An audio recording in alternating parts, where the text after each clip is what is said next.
जी, अस्सलाम वालेकुम। आज हमारा जो लेक्चर है वो ओवरऑल रिवीजन है, जिसमें हम सब HTML CSS जो हमने अभी तक पढ़ा है उस सारे को हम क्या करेंगे, रिवाइज करेंगे। तो रिवाइज करने के लिए हम सबसे पहले एक फ़ोल्डर बना लेते हैं और उस फोल्डर का नाम हम उस वेबसाइट से रेलिवेंट लिखेंगे जो हम वेबसाइट बनाना चाह रहे हैं। अब जैसे मैं बनाना चाह रहा हूँ कोई दराज के नाम से या इस तरह से मैं बनाना चाह रहा हूँ, तो मैं क्या करूँगा, उसका नाम दे दूँगा। ठीक है, तो हम सबसे पहले हम एक फ़ोल्डर बनाते हैं और उस फोल्डर का नाम मैं जैसे दराज के नाम से दे देता हूँ, लेट्स सपोज। ठीक है, अच्छा।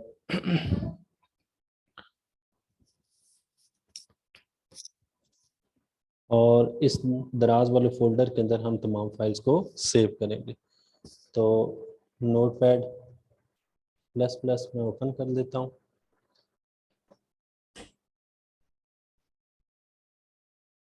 ठीक है, और इसके अंदर सबसे पहले मैं क्या लिखूंगा,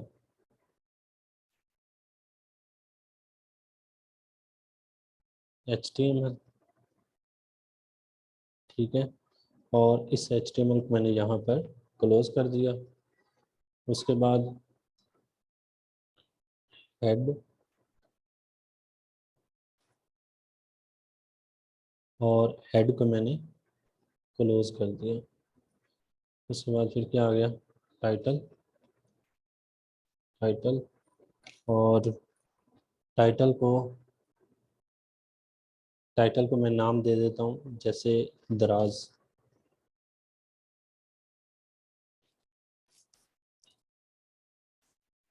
और ये दराज जो टाइटल है इसको मैंने यहाँ पर क्लोज कर दिया।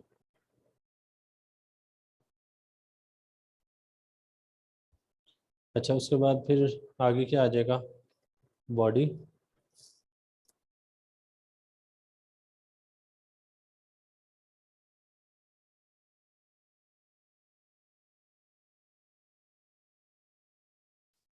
और इस बॉडी को मैंने यहाँ पर क्लोज कर दिया।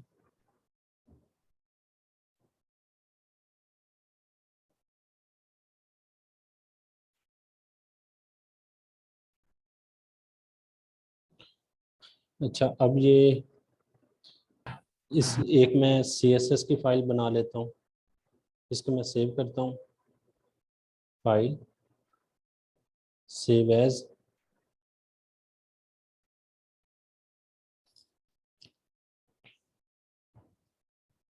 फाइल सेव एज, और इसका नाम मैंने रख लिया index.html। ठीक है, ये मेरा मेन पेज है तो इसलिए मैंने इसका नाम इंडेक्स रखा है, index.html। और मैं एक न्यू फोल्डर ओपन करता हूँ, ऐसा न्यू फाइल ओपन करता हूँ, और उसका नाम मैं रख देता हूँ style.css।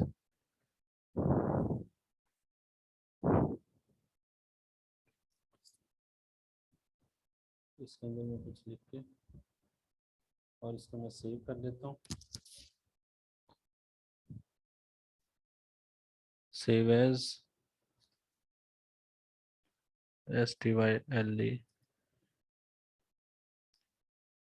style style.css।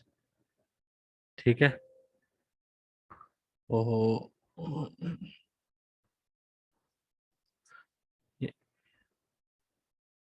Save as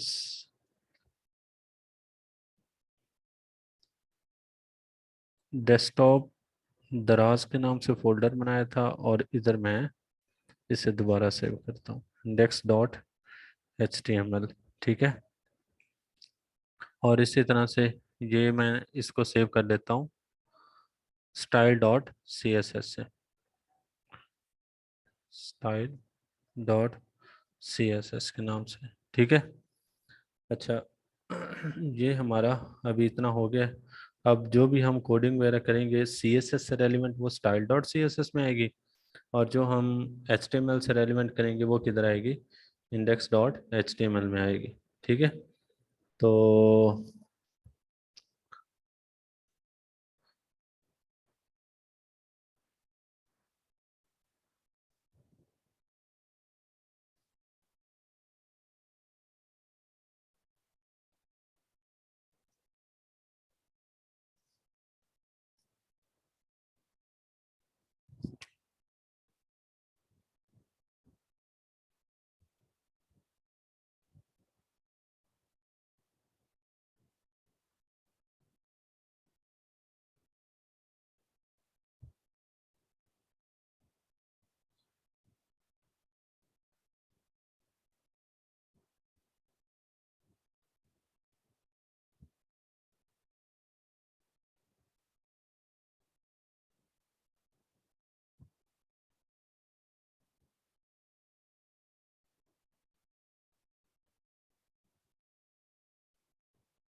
अच्छा, अब ये हमारी बॉडी आएगी। ठीक है, इसको मैं आपको थोड़ा सा एक दफ़ा व्यू करवा देता हूँ। ये हमारा अभी किस तरह से शो होगा, इंडेक्स, और इसके ऊपर राइट क्लिक किया और ओपन विद गूगल क्रोम। ठीक है, अच्छा अभी ये इस तरह से शो हो रहा है। इसमें जस्ट हमारा टाइटल है और ये सारी क्या आ रही है, उसकी बॉडी आ रही है। अच्छा, मैं ये चाहता हूँ कि ये जो पूरा इसका पेज है ना, यानी जितना भी ये नीचे बॉडी के ऊपर जो पेज आ रहा है, ये सारे का सारा क्या हो, ये एक मतलब इसके ऊपर सारे के ऊपर मैं अगर कोई चीज़ अप्लाई करना चाहूँ तो वो सारे के ऊपर अप्लाई हो जाए। तो उसके लिए मैं फिर क्या प्रॉपर्टी यूज़ करूँगा, उसके लिए मैं प्रॉपर्टी यूज़ करूँगा स्टैटिक। ठीक है, मैं यानी किसी आईडी का या उस जो मैंने आपको बताया था टैग का नाम नहीं लिखूंगा, बल्कि जस्ट मैं इधर क्या लिखूंगा, स्टैटिक। ठीक है, और उसके बाद जो है ना वो मैंने ओपन ब्रैकेट की, और फिर इधर जो है ना वो ब्रैकेट मैंने क्या कर दी, क्लोज। अब इस स्टैटिक का मतलब क्या है कि ये जो index dot H T M L के ऊपर जितना भी पेज इसके ऊपर लिखा होगा वो सारे का सारा क्या हो जाएगा, अप्लाई हो जाएगा। ठीक है, अच्छा एक और चीज़ मैं थोड़ा सा भूल गया कि यहाँ पर हमने, जैसे आपको याद होगा प्रीवियस लेक्चर्स में हमने रिलेशन टाइम किया था इस सी एस एस की फाइल को इसके साथ। तो इसी तरह से हमने ये जो index dot H T M L file बनाई है, ये जो हम सी एस एस की फाइल लिख रहे हैं जो डिज़ाइनिंग के लिए, तो उसको हम क्या करेंगे, इसके साथ इधर रिलेट करेंगे। तो रिलेट करने के लिए मैं टैग लगाऊंगा लिंक का, LIN के लिंक। ठीक है, और उसके बाद फिर मैंने लिख दिया रिलेशन REL, और उसके बाद आगे मैंने लिख दिया style sheet, STYLE style SHEET style sheet. ठीक है, और उसके बाद फिर क्या आ जाएगा, टाइप सॉरी HREF रेफरेंस। ठीक है, हम रेफरेंस ऐड करेंगे, HREF is equal to style dot CSS। ठीक है, ये इसका हमने लिंक ऐड कर दिया। इससे क्या होगा कि हमारी ये वाली जो CSS वाली फाइल है ये उसके साथ अटैच हो जाएगी। अच्छा, ये बात याद रखिएगा, CSS बेसिकली डिज़ाइनिंग के लिए यूज़ होता है, और ये जो HTML फाइल है ये एक बेसिकली स्ट्रक्चर को बिल्ड करने के लिए यूज़ होता है। अच्छा, अब मैंने स्टैटिक लगाया। स्टैटिक का मतलब क्या है कि ये जितना भी इस पेज के ऊपर जो जो लिखा हुआ है वो सारे का सारा क्या हो जाएगा, इसके ऊपर अप्लाई हो जाएगा। अब जैसे मैं अगर कलर लिखता हूँ, कलर वाइट कर देता हूँ या कलर ग्रीन कर देता हूँ, तो इट मीन के पूरे पेज के ऊपर जितना भी टेक्स्ट आ रहा होगा वो सारे का सारा क्या हो जाएगा, वाइट हो जाएगा। तो मैंने इधर लिखा मार्जिन, लेट्स सपोज कि मैं थोड़ा सा मतलब कि पूरे पेज को क्या करना चाहता हूँ, सेंट्रलाइज करना चाहता हूँ। तो मैंने क्या लिख दिया इधर, मार्जिन, और मार्जिन मैंने लेट्स सपोज के कर दिया 0 पिक्सल। ठीक है, अच्छा कल शायद मैंने आपको बताया था कि मार्जिन जो है ना वो बेसिकली 4 तरह से होता है, margin left, margin right, margin top, margin bottom. यानी अगर मैं किसी टेक्स्ट को या इमेज को लेफ्ट से राइट की तरफ लेकर जाना चाहता हूँ तो मार्जिन लेफ्ट लगाऊंगा, और अगर मैं खाली मार्जिन लिखता हूँ तो इट मीन कि क्या होता है कि वो चारों साइड से एप्लीकेबल हो रहा है। अब जैसे लेफ्ट से भी, राइट से भी, टॉप से भी और बॉटम से भी वो एप्लीकेबल हो रहा है। अच्छा, इसी तरह से मैं पैडिंग, ठीक है, पैडिंग लिखता हूँ, और पैडिंग भी मैंने क्या कर दी, 0 कर दी। अच्छा, आप 0 पिक्सल भी लिख सकते हैं, खाली 0 भी लिख सकते हैं, दोनों में से आपकी चॉइस है। अगर पिक्सल वैसे लिख देंगे तो वो एक ज़्यादा बेहतर ऑप्शन होता है। अच्छा, उसके बाद फिर मैंने साथ में फ़ॉन्ट फैमिली डिस्क्राइब कर देता हूँ, क्योंकि टेक्स्ट मुझे चाहिए होगा तो मैं एक ही दफ़ा लिख देता हूँ कि मुझे ये वाली फ़ॉन्ट फैमिली मेरी वेबसाइट के ऊपर चाहिए। ठीक है, फ़ॉन्ट फैमिली आपको कल बताया था ना कि जो हम एम एस वर्ड के अंदर या इस तरह से टाइप करते हैं, तो जो टेक्स्ट की जो फैमिली होती है उसे हम फ़ॉन्ट फैमिली बोलते हैं। तो वो मैंने कर दी, लेट्स सपोज के सैन सेरिफ, सैन सेरिफ, ठीक है, ये मैंने उसकी फैमिली डिस्क्राइब कर दी। अब ये क्या होगा कि जितने भी हम टेक्स्ट लिखेंगे वो सारे के सारा इसी तरह से ही शो होगा, मतलब सेंस सेरिफ में शो होगा। तो ये मेरा मतलब कि जो मैंने सबसे पहले इसलिए काम किया कि ये चीज़ें मुझे पूरे पेज के ऊपर चाहिए, और इसको मैंने स्टैरिक लगाया, ये बात याद रखिएगा। स्टैरिक की वजह से ये क्या हो जाएगा, पूरे पूरे पेज के ऊपर ये चीज़ें अप्लीकेबल हो जाएंगी। क्या चीज़ें अप्लीकेबल होंगी कि मुझे मार्जिन 0 चाहिए, पैडिंग 0 चाहिए, और फॉन्ट फैमिली मैंने कर दी सैंस सेरिफ। अब मैंने आपको बताया था कि ये जो बेसिकली पैडिंग होता है, ये जैसे फ्रेम होता है ना आपकी पिक्चर का, तो ये पिक्चर सेंटर में होती है, लेफ्ट राइट टॉप बॉटम के ऊपर पैडिंग लगी होती है, तो उसे हम फ्रेम बोलते हैं। तो पैडिंग बेसिकली इस तरह से काम करती है। क्लियर हो गया? अब मैं क्या करता हूँ, index dot H T M L के ऊपर आता हूँ और इधर एक डिव का टैग लगाता हूँ। सही है, डिव का मैंने आपको बताया था डिवाइड करने के लिए यूज़ होता है।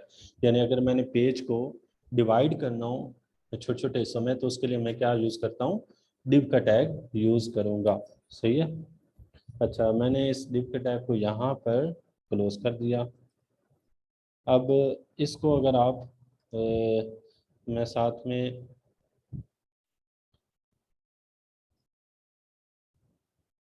हाँ जी, अभी कल वाला लेक्चर ही स्टार्ट किए, रिपीट में कर देता हूँ कि अभी जस्ट मैं थोड़ी सी एक न्यू चीज़ ऐड की है, वो ये कि अगर मैं चाहता हूँ कि इस पूरे पेज के ऊपर सारे के ऊपर मैं कोई प्रॉपर्टी अप्लाई करूँ, तो वो फिर मैं किस तरह से करूँगा, स्टैरिक लगा के। अब स्टैरिक का मतलब क्या होता है कि ये जो 3 प्रॉपर्टीज़ लिखी हुई हैं ये सारे के ऊपर क्या हो जाएंगी, एप्लीकेबल हो जाएंगी। ठीक है। अच्छा, अच्छा, ये डिव डिव हमारे पास क्या हो गया, डिवाइड करने के लिए टैग हो गया। अब ये जो डिव टैग है इसको मैं एक क्लास दे देता हूँ, सेलेडवरस क्लास, और इसको नाम मैंने दे दिया लेट्स सपोज के बैनर का। ठीक है। अब बैनर या कोई भी आप नाम दे सकते हैं, मैं बैनर इसलिए दे रहा हूँ क्योंकि मैं अभी वेबसाइट का टॉप हिस्सा बनाना चाह रहा हूँ, जिसे हम बैनर भी मोस्टली बोलते होते हैं। अच्छा, अब मैं इस बैनर की क्लास को मैं क्या करूँगा, डिज़ाइन करूँगा। ठीक है, मैं इसकी विड्थ करूँ सेट करूँगा, इसकी हाइट सेट करूँगा।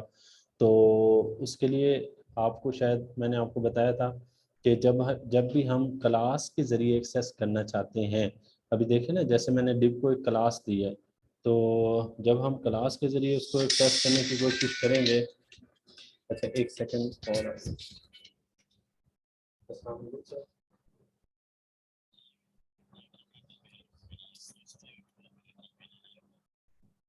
ठीक है सर, मैं आपको राइट सर। नहीं सर, अभी कोई नहीं, आपका मोबाइल अभी तक भी आ रहा है। तो ये थोड़ा सा सर 15-20 मिनट लगते हैं, इसको पहले कंप्लीट बना करते हैं।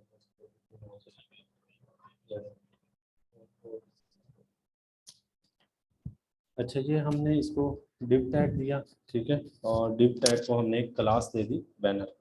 अब हम इस डिव टैग को क्या करेंगे, इस डिव टैग को हम हाइट और विड्थ इसकी सेट करेंगे।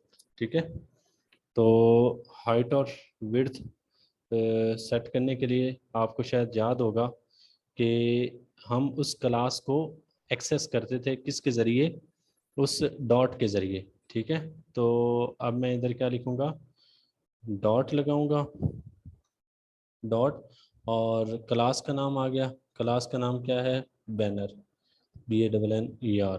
ठीक है, बैनर्स, और उसके बाद नीचे ये ब्रैकेट आ गई, ये ब्रैकेट यहाँ पे क्लोज हो गई। अच्छा, अब इसके अंदर मैं पहले इसकी विड्थ डिफाइन कर लेता हूँ कि ये मुझे डिव टैग कितना लेंथी चाहिए।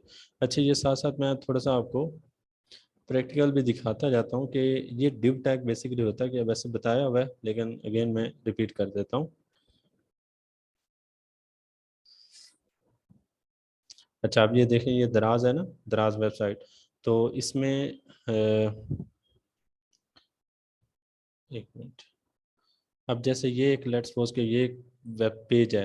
अब इधर ये पिक्चर शो हो रही है और राइट साइड पे टेक्स्ट शो हो रहा है, ठीक है। तो ये डिव टैग के जरिए हुआ है। तो इसी तरह से हमने जब एक पेज के एक हिस्से को डिवाइड करना हो या पूरे हिस्से को डिवाइड करना हो तो उसके लिए हम क्या यूज़ करते हैं, ये क्लास को यूज़ करेंगे डिव के साथ, ठीक है।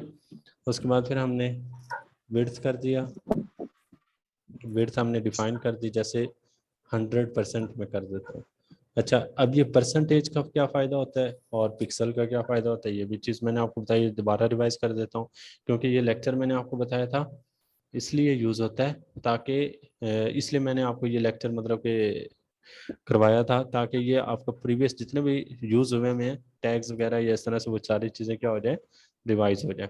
अच्छा, मैंने विड्थ 100% इसलिए रखी, परसेंटेज के अकॉर्डिंग इसलिए रखी है ताकि वो अपनी स्क्रीन के अकॉर्डिंग एडजस्ट कर ले। अब जैसे अगर मैं 100 पिक्सल कर दूंगा तो हो सकता है लैपटॉप का जो पिक्सल है वो यहाँ से स्टार्ट हो, यहाँ पे क्लोज हो जाए, लेकिन मोबाइल का जो है ना वो क्या होगा, इतना इनफ होगा। तो इसलिए परसेंटेज के मुताबिक ये होता है कि जो स्क्रीन है वो ऑटो एडजस्ट हो जाती है अकॉर्डिंग टू द रिक्वायरमेंट्स जो उसकी मतलब की होती है।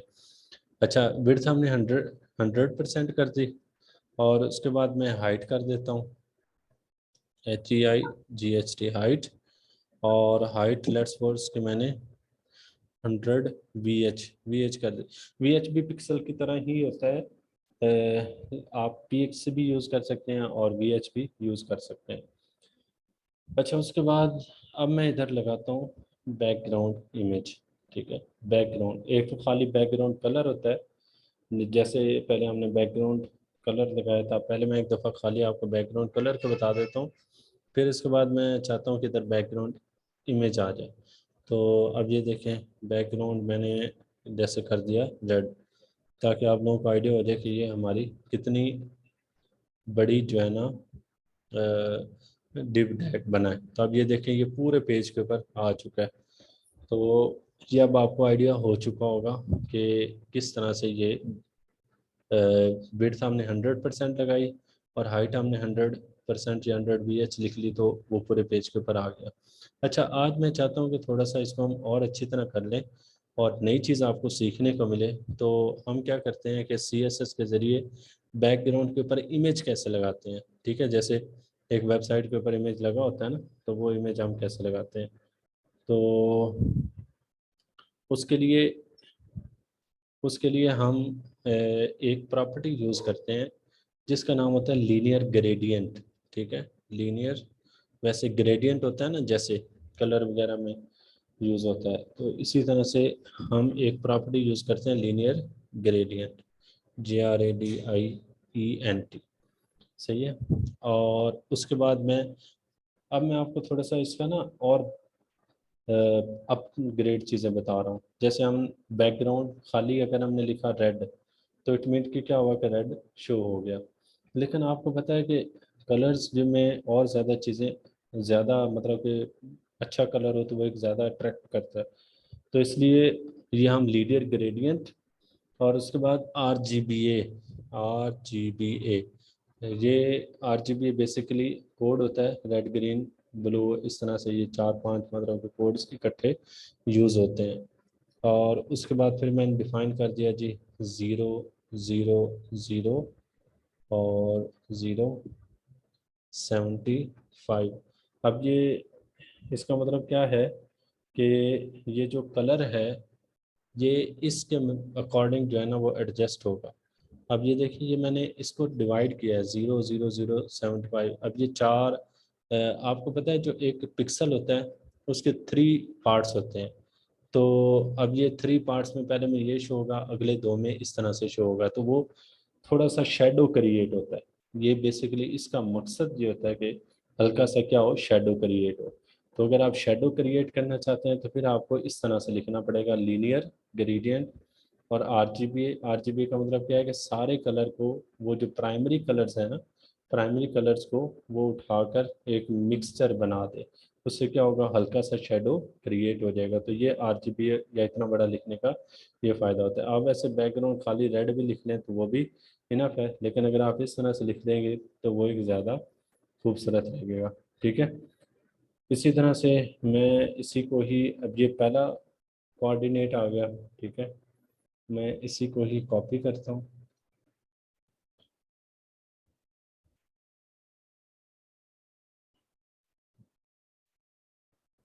इसी को ही कॉपी करता हूँ और एक दफ़ा मैं अगेन इधर इसे रिप्लेस कर देता हूँ।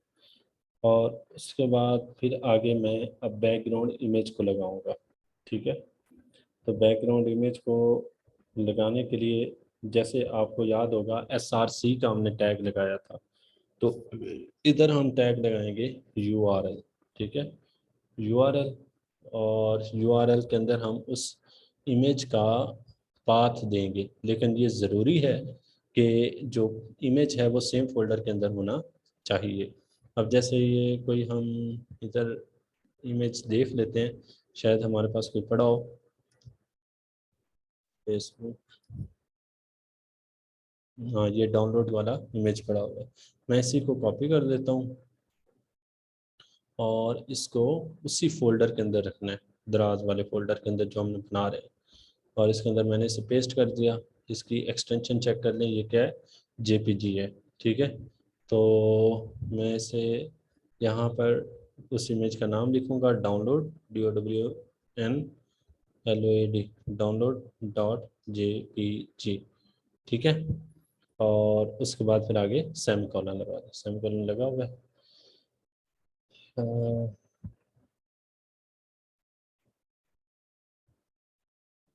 ठीक है, तो ये हमारा आ गया जिसमें हमने बैकग्राउंड इमेज को लगाया। अब मैं बैकग्राउंड इमेज को जस्ट इसके ज़रिए भी लगा सकता हूँ, ये सारा ना भी लिखो ना तो तब भी लग जाएगा। खाली मैं URL लिखूँ और download.jpg लिख लूँ, यानी उस इमेज का नाम, तब भी लग जाएगा। लेकिन ये लगाने का मकसद क्या है, ये जो लीनियर ग्रेडियंट या इस तरह से, इसका मतलब क्या होगा कि हमारा जो इमेज है उसका हल्का सा शेडो क्रिएट होगा, एक खूबसूरत लगेगा। तो इसलिए मैंने इसको, मतलब कि ये लीनियर ग्रेडियंट ये सब चीज़ें लिख दी हैं। अच्छा, अब उसके बाद फिर मैं, अब जो ये जो इमेज है, ये मैं आपको थोड़ा सा चेक करवा देता हूँ कि ये अभी किस तरह से शो होगा। ये शो नहीं हो रहा, क्यों नहीं हो रहा? DOWNLOAD download.jpg, एक मिनट चेक कर लेते हैं।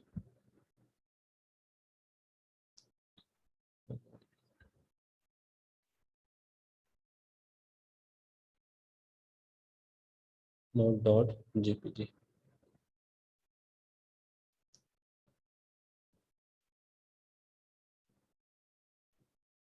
अच्छा, चलें एक दफ़ा मैं कंप्लीट कोड लिख लूँ, फिर शायद ये डिस्प्ले हो जाएगा। अच्छा, ये download.jpg, और उसके बाद अभी ये, मतलब कि अगर शो भी होगा ना, यानी आपके पास, तो ये कंप्लीट पेज के ऊपर शो नहीं होगा। मतलब कुछ आगे पीछे या कोई इस तरह से लेफ़्ट राइट के ऊपर इस तरह से शो होगा। तो उसको फिर हम कवर करने के लिए क्या यूज़ करते हैं, एक और प्रॉपर्टी यूज़ करते हैं जिसका नाम है बैकग्राउंड साइज, BACK। यानी ये जो बैकग्राउंड के ऊपर हमने लगाया है इसका साइज़ कितना हो, बैकग्राउंड साइज। बैकग्राउंड पोजीशन भी यूज़ होता है, बैकग्राउंड साइज भी यूज़ होता है, जो आपको इजी लगे वो आप कर सकते हैं। बैकग्राउंड साइज कर देते हैं, और वो मैंने लेट्स सपोज के लिख दिया कवर। ठीक है, ये कवर का मतलब क्या है कि पूरे पेज के ऊपर ये कवर कर ले। उसके बाद फिर इसी तरह से बैकग्राउंड पोजीशन आ जाएगी। ठीक है, ये इमेज जो है इसकी पोजीशन क्या होगी, बैकग्राउंड पोजीशन। ठीक है, बैकग्राउंड पोजीशन, और वो आ गई सेंटर में, CENTER। ठीक है, तो ये आ गया सेंटर में, बैकग्राउंड पोजीशन हो गई सेंटर में। और जो बैकग्राउंड साइज है वो कवर हो चुका है। और बैकग्राउंड इमेज वो हमने ये लिख दिया। अच्छा, अब हम इसे एक दफ़ा चेक कर लेते हैं। अभी भी नहीं आया, क्यों नहीं आया?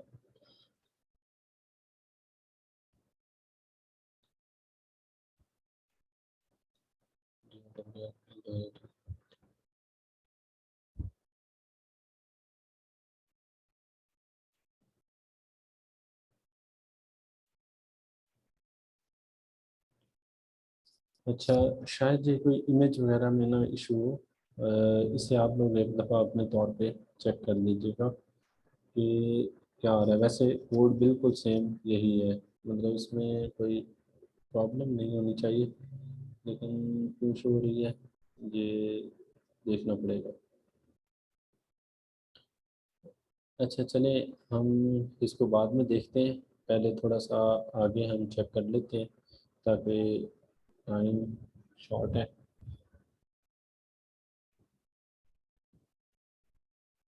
बैकग्राउंड पे अगर आप इमेज लगाना चाहते हैं तो लगा लीजिएगा, वैसे यही सेम कोड है।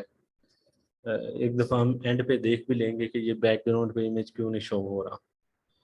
तो अभी मैं क्या करता हूँ कि ये जो वेबसाइट के ऊपर जो ये जो नैव बार बनी होती है, इसे हम नेविगेशन बार भी बोलते हैं, तो ये हम इंशाल्लाह अभी बनाने की कोशिश करते हैं। ये वाली जो ऊपर नैव बार नज़र आ रही है, ठीक है। तो इसके लिए हम फिर क्या करेंगे,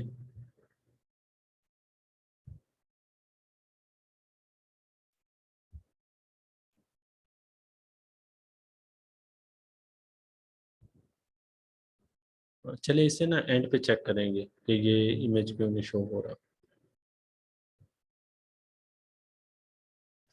अच्छा, अभी हम नैव बार बनाते हैं, तो उसके लिए क्या हो जाएगा, डिव क्लास बैनर्स, और इसके अंदर मैं एक और डिव बनाता हूँ, डिव, और इस डिव को मैंने यहाँ पर क्लोज कर दिया, ठीक है। और ये जो डिव है इसको मैं क्लास दे देता हूँ, class is equal to nav bar, BAR, ठीक है। और इधर मैं सबसे पहले लोगो लगाता हूँ, ठीक है। तो लोगो लगाने के लिए मैंने क्या दिया, IMG SRC is equal to,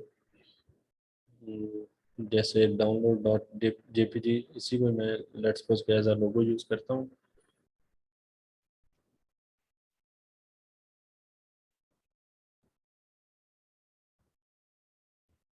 download dot JPG, ठीक है। और उसके बाद फिर क्लास, और इसको मैंने क्लास का नाम दे दिया लोगो। क्लियर हो गया। अच्छा, अब ये नीचे मैं, अब मैं नेव बार बनाने लगा हूँ। तो नेव बार को मैंने आपको बताया था कि इसके लिए ये लिस्ट यूज़ होती है, तो अनऑर्डर लिस्ट होगी, ठीक है।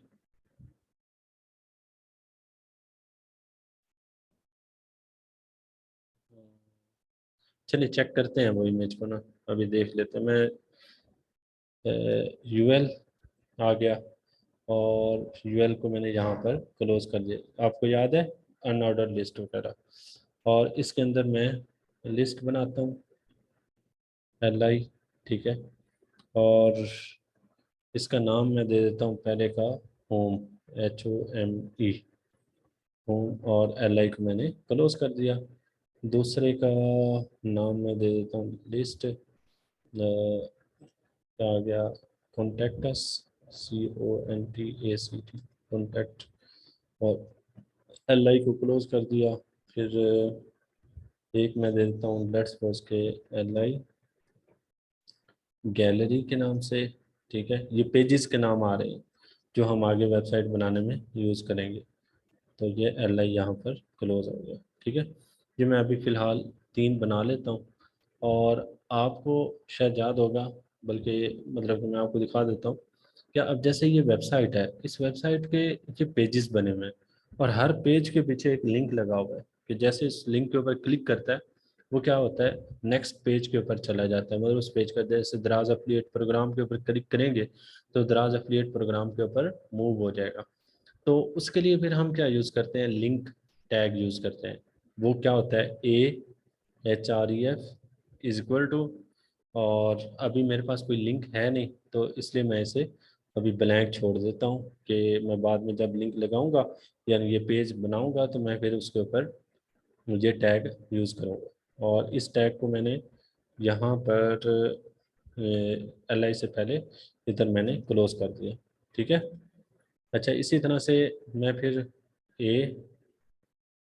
AHREF इज इक्वल टू, और ये मैं अभी ब्लैंक कर देता हूँ। अभी चूँकि मैंने कॉन्टैक्ट अस का पेज बनाया नहीं है, तो जैसे अगर हम पेज बना लेंगे तो फिर उस पेज का रेफरेंस देंगे। जैसे कॉन्टैक्ट का मैंने बनाया तो contact.html में यहाँ पर लिख दूंगा। उसके बाद फिर इसी तरह से मैं इसका भी बना लेता हूँ, AHREF इज इक्वल टू, और ये क्या आ जाएगा, हैश आ गया खाली, और उसके बाद फिर हमने ए को इधर क्लोज कर दिया। अब ये हमारा अभी तक रेडी हो चुका है, यानी लिस्ट के अकॉर्डिंग, CSS के सॉरी HTML के अकॉर्डिंग ये क्या हो चुकी है, हमारी लिस्ट एक रेडी हो चुकी है। ये लोगो इतना बड़ा आ गया है। अब इसको हम थोड़ा सा सेट करेंगे लोगो के डिज़ाइन के मुताबिक। अब इसमें देखें, अच्छा एक और चीज़ मैं आपको थोड़ी सी बताता हूँ। ये अभी जो मैं आपको बता रहा था ना स्टैरिक लगा के, अब उसका फ़ायदा क्या हुआ है, अगर मैं स्टैरिक को रिमूव कर दूं, ये यहाँ पे अगर मैं स्टैरिक को रिमूव कर देता हूँ, ये जैसे मैं इसको अगर रिमूव कर देता हूँ मार्जिन को भी और पैडिंग को भी, मैं इसको रिमूव कर देता हूँ तो क्या होगा,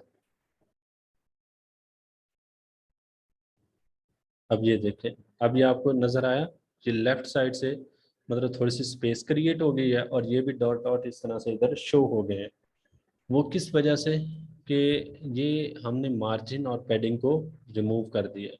तो मार्जिन, अब ये स्टैरिक का मतलब क्या है कि जो जो हम इस पेज के ऊपर करते जाएंगे तो सारे के ऊपर उसकी जो मार्जिन है वो ज़ीरो हो जाएगा, और जो उसका पैडिंग है वो भी क्या हो जाएगी, ज़ीरो हो जाएगी। तो ये इसका बेनिफिट होता है, तो इसलिए मैंने मतलब स्टार्ट में स्टैरिक लगा दिया था कि जो भी हम आगे मेन्यू बार ये इस तरह से बनाएंगे उसके ऊपर ये सारे के ऊपर क्या हो जाएगा, अप्लाई हो जाएगा, ठीक है। तो अब ये इसकी वजह से जो है ना वो हमारी लिस्ट एक बाकायदा तौर पे बन गई है और इमेज भी बिल्कुल उसी तरह से शो हो रहा है। अच्छा, अब उसके बाद हम ये जो अभी लिस्ट आ रही है ये इस तरह से आ रही है, तो हमने इसको एक पूरे फॉर्मेट में लेकर आना है। जैसे नॉर्मल बाकी वेबसाइट्स की तरह का फॉर्मेट होता है कि नीचे एक खूबसूरत सी बैकग्राउंड बना होता है, फिर ऊपर जो है ना ये इस तरह से आ रहे होते हैं, ऑप्शंस आ रहे होते हैं। तो हमने भी इसी तरह से इसको लेकर आना है। तो उसके लिए फिर हम क्या यूज़ करेंगे, CSS यूज़ करेंगे, ठीक है। तो अब हम मूव करते हैं CSS पेज के ऊपर। अच्छा, ये थोड़ी देर में क्लास अभी एंड हो जाएगी क्योंकि वो टाइम एंड हो रहा है। आप लोग दोबारा ज्वाइन कर लीजिएगा, मैं आपको अगेन लिंक शेयर कर दूंगा। तो अभी हम क्या करेंगे कि ये इसी पेज को हम CSS के थ्रू डिज़ाइन करेंगे, जिससे वो पेज को छोटा भी करेंगे, यानी उसका लोगो डिज़ाइन करेंगे, ठीक है। लोगो की तरह का शेप आएगा, शेप आएगी, फिर